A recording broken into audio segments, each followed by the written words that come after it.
உங்களை முடிஞ்ச அளவுக்கு மற்றவங்கள சந்தோஷப்படுத்தி பாருங்க.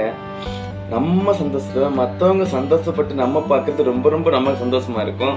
ஏன்னா ஒவ்வொரு வீட்டுக்குள்ளும் போயிட்டு அவங்க சுச்சுவேஷன் என்னன்னு பார்க்க நமக்கு தெரியும். ஐயோ இவங்க வீட்லயும் எல்லார் வீட்லயும் பிரச்சனை இருக்கு, நம்ம வீட்டுல மட்டும் இல்லை எல்லா வீட்லயும் பிரச்சனை இருக்கு அப்படின்னு நமக்கு தோணும். பட் நம்ம மட்டும் பிரச்சனையை சந்திக்கல, எல்லாரும் சந்திச்சுட்டு தான் இருக்காங்க.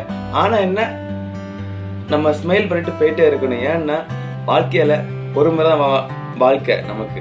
அதனால அந்த வாழ்க்கை சந்தோஷமா எடுத்துக்கணும். சோகமா இருந்தா அதை வந்து தள்ளி வைக்கணும். எந்த சோகமா இருக்கட்டும்ங்க, தள்ளி வச்சுட்டு ஸ்மைல் பண்ணிட்டு போயிட்டே இருங்க. தயவு செய்து நான் என்ன சொல்றேன்னா, நீங்க எவ்வளவு தூரம் ஸ்மைல் பண்றீங்களோ அவ்வளவு தூரம் ஆயுஸ் கொஞ்சம் கூட்டிகிட்டே இருக்குங்க. தயவு செய்து கொஞ்சம் ஸ்மைல் பண்ணுங்க. யாருமே கவலைப்படாதீங்க எல்லா விஷயத்துக்கும். இப்போ என் கூட அன்பா இருந்தவங்க, என் கூட பேசினவங்க கண்டிப்பா நான் சொல்லுவேன் என்னன்னா, ஏன் டல்லா இருக்கீங்க, சந்தோஷமா இருங்க. இந்த லைஃப்ல நமக்கு என்ன லைஃப்ல கொடுத்துருக்கிறது அனுபவிங்க, அவ்வளவுதான்.